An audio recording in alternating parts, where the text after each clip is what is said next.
Well, folks, here we are again for the weekly forecast. Of course, last week we talked about the potential for the big storm to come out and give us some pretty good significant snowfall.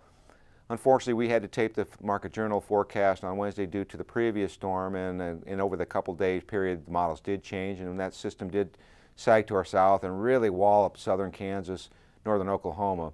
So in a retrospect, it's pretty good because we at least got some moisture at the surface, so we can get some more storm systems moving through the next couple months.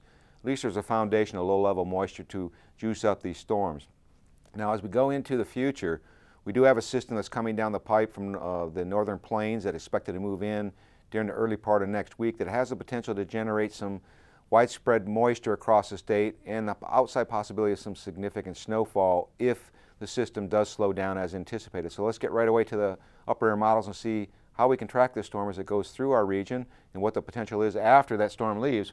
Well, here's the upper air ridge that's expected to build into this weekend. So we're going to see temperatures consistently warming up throughout the weekend.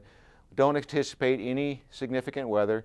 If there is any clouds, it'll be over eastern Nebraska early in the Saturday period, but by the time we get to the afternoon hours, we are looking at clearing conditions and a warming trend as we go into Sunday.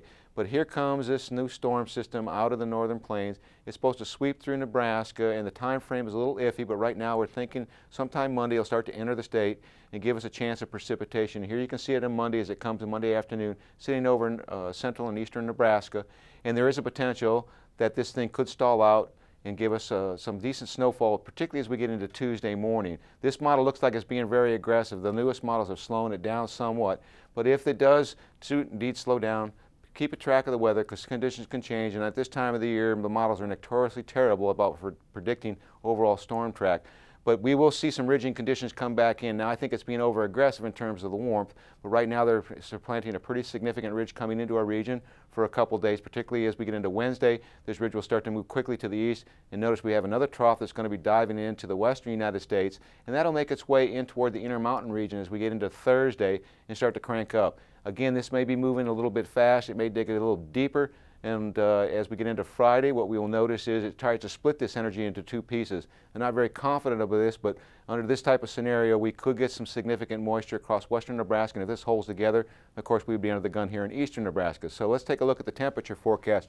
We're looking at some fairly cool conditions across the northeastern part of the state this weekend with fairly warm temperatures across the west. And then we'll see that cool down in Monday and Tuesday with a chance of rain and snow. And we'll have to watch Tuesday for updated forecasts to see whether or not the snow does materialize across eastern Nebraska. And then a general warming trend. We may be a little bit warm on the temperatures this weekend, but we'll wait and see.